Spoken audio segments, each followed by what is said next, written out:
नमस्कार साथियों, मैं शफ़ी मोहम्मद सैफ़ी।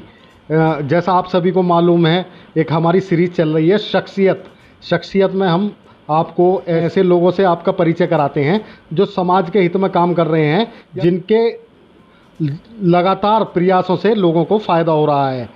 तो आज हम एक शख्सियत हैं हमारे साथ, रचना गोयल जी, और उनके साथ में उनकी पूरी टीम है, श्री राधे सखी मंडल, जिसमें ये दर्जनों महिलाएं आपके सामने बैठी हुई दिखाई दे रही हैं। ये सब समाज सेवा करते हैं, ये लोगों की मदद करते हैं और इन्हें 6 साल हो गए। 6 साल में इन्होंने बहुत मेहनत की, जिसमें कोरोना काल भी है और भी बहुत कार्यक्रम ये लोग करते रहते हैं। हम बात करेंगे रचना गोयल जी से। रचना जी, आपका स्वागत है हमारे यहाँ NCR एक्सप्रेस न्यूज़ में। धन्यवाद जी। सबसे पहले तो रचना जी, आप अपना परिचय दें। सर, मेरा नाम रचना गोयल है और मैं दंकौर की निवासी हूँ और ये सभी मेरा सखी मंडल है पूरा। सबसे पहले हमने ये सोचा कि दंकौर में पहले लेडीज़ों का बाहर निकलना नहीं होता था, तो हम लोग सोचते थे कि मतलब अगर हम कुछ काम करें तो किस तरीके से करें। तो उसके लिए ज़रूरत थी कि एक संगठन बनाया जाए जिससे कि हम लोगों के साथ पहुंच सकें और इंटरेक्ट करें और बात करके कुछ जो भी अच्छा कर सकते हैं करें।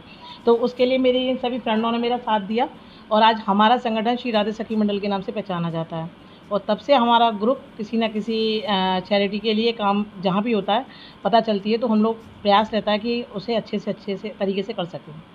आपको अभी देखा हमने सोशल मीडिया पर, आप वृद्धाश्रम गई और वहाँ पर जो लोग थे मौजूद, वहाँ पर आपने उनके राखियाँ बांधी और उन्होंने आशीर्वाद भी दिया। सोशल मीडिया में आपके इस काम की बड़ी तारीफ भी हुई। तो ऐसी एक्टिविटी आपने कितनी की हैं, क्या क्या ऐसा वर्क किए हैं?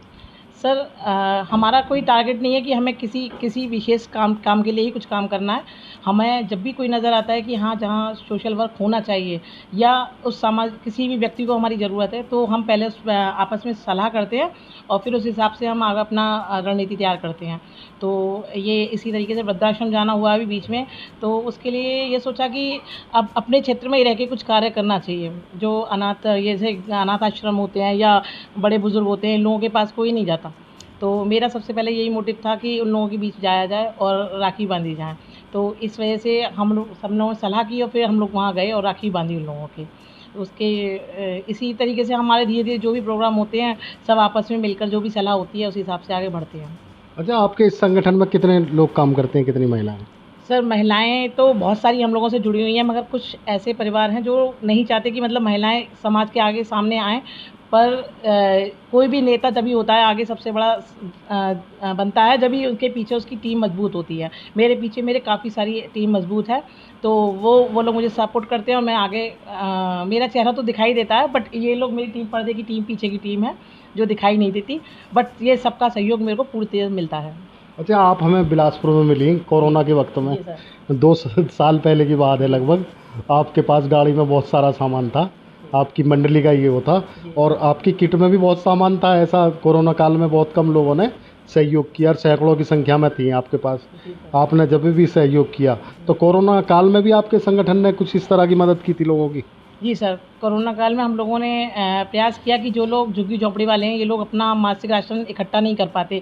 जब हमारे घर में हम लोग अपना महीने भर का राशन इकट्ठा कर रहे हैं, तो विचार बना कि कुछ हमें करना चाहिए और हम लोगों ने आपस में सलाह करी।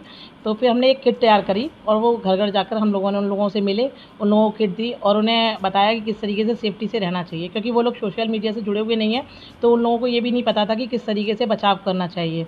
तो हम लोगों ने उनको ये जो कहते हैं मास्क दिए और हाथ धोने के लिए सैनिटाइज़र दिए और खाने की किट विट भी दी थी।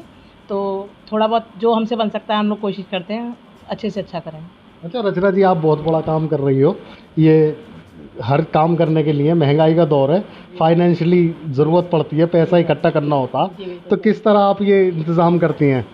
सर, इंतज़ाम करने के लिए ऊपर वाला हमारा साथ देता है, थोड़ा हमारा मंडल है, ये पूरा हम लोगों का साथ देता है और बाकी हम लोग अपने सोशल मीडिया पर भी डालते हैं। जो लोग हमारे टच में होते हैं वो लोग हमें पेटीएम या जीपे का हमारा नंबर है, वहाँ हेल्प करते हैं हमें और वो सब काम हम उसी पैसों से सारा आगे संचालन करते हैं। बाकी यदि कुछ कम पड़ता है तो हम लोग आपस में मिलकर एडजस्ट कर लेते हैं। अच्छा, आप समाज सेवा कर रही हैं, गरीबों की भी मदद करती हैं और समय समय पर कार्यक्रम भी करती रहती हैं। मैंने भी कई बार देखा है, मैं भी शामिल हुआ हूँ कार्यक्रमों में। तो ऐसी कोई घटना बताओ आप, जब आपको बड़ा अच्छा महसूस हुआ हो किसी की मदद करके। सर मुझे जब भी मैं ऐसा काम करती हूँ, मुझे दिल से अब सच में बताऊँ, उस दिन बहुत अच्छे से नींद भी आती है और मैं बहुत चैन की नींद सोती हूँ। और ऐसे काम यदि मुझे जीवन में मिलते रहेंगे तो मैं ज़रूर करूँगी, आगे भी मौका मिलेगा तो करती रहूँगी। सर एक बार मुझे दिल्ली की टीम के साथ वृंदावन जाने का मौका मिला। वहाँ है ना काफ़ी सारी वृद्ध लेडीज़ें थीं। तो जब मैं उनसे मिली और उन लोगों ने हमें बहुत ज़्यादा मतलब प्यार किया, जब उन हम लोग आने को हो रहे थे तो उनकी आँखों में आँसू थे। वो लोग सोच रहे थे कि है ना, चाहे हम लोग उनके लिए सामान नहीं लाते मगर हम उनसे मिलते और इस तरीके से मिलने आया करें बार-बार। तो ये देखकर मेरा दिल बहुत भर आया था उस टाइम। तो तब से मैंने ये सोचा कि है ना, मुझे इन लोगों के लिए कुछ ना कुछ करना है। और तब रक्षाबंधन, उसके बाद ये रक्षाबंधन का प्रोग्राम पड़ा था। तो एक ये भी विचार था मेरे मन में कि उन लोगों के बीच में जाया जाए दोबारा। तो मेरा वृंदावन जाना तो नहीं हुआ, बट हमारे क्षेत्र में ही जो वृद्धाश्रम है, तो मैंने वहाँ जाने का निर्णय किया। और वहाँ जाकर जब मैंने उन लोगों की राखियाँ बाँधी और उन लोगों ने मुझे अपना प्यार आशीर्वाद दिया, तो मुझे बहुत ही ज़्यादा अच्छा लगा। शायद मैं अपनी ज़िंदगी का ये अनुभव भूल नहीं पाऊँगी। और क्या बेहतर करना चाहती है आपकी श्री राधे सखी मंडल और आप रचना गोयल जी। सर अगर मुझे मौका मिले तो मैं तो डेली कुछ ना कुछ ऐसा करती रहूँगी। बट फिर भी मेरा ये विचार है कि है ना, जितने भी लड़कियां हैं जो मतलब आगे कुछ वर्क नहीं कर पाती हैं या उन लोगों को मतलब शिक्षण नहीं मिल पाता ढंग से, या कुछ अपना क्षेत्र में आगे करना चाहती हैं, तो उन लोगों को मैं मदद करूं। अभी फ़िलहाल मेरे पास मेरी शॉप पर भी एक महिला हैं जो बहुत लगन से काम कर रही हैं, सीख रही हैं। तो इच्छा हुई कि जब वो इतना लगन दिखा सकती हैं, पर वो फाइनेंशियली इतनी मजबूत नहीं थी, तो कि वो अपनी मशीन अपने लिए ले सकें। तो मैंने उन्हें एक सिलाई मशीन दी ताकि वो अपने रोज़गार को भी बढ़ा सकें और एक अपने पैरों पे मजबूत, मतलब पैरों से मजबूत भी हो जाए और आगे अपने क्षेत्र में नाम करें। अच्छा, आप इस काम को कर रही हैं, एक समाज के लिए मैसेज, एक महिलाओं के लिए मैसेज, क्यों? मैं ये चाहती हूँ कि महिलाओं को भी मतलब समाज में अपना योगदान देना चाहिए, क्योंकि जीवन में यदि हम लोगों ने इतनी मेहनत करके पढ़े हैं, लिखे हैं या आगे बढ़कर आए हैं, तो सिर्फ़ परिवार और परिवार के बाद भी हमें समाज के बारे में भी थोड़ा सोचना चाहिए।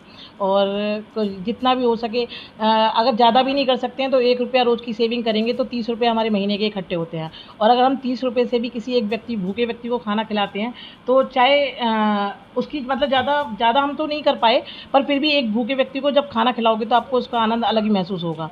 और जब ऐसा आनंद अनुभव महसूस होता है तो इंसान को बार-बार जी करता है कि हम ऐसा काम आगे ज़िंदगी में करते रहें।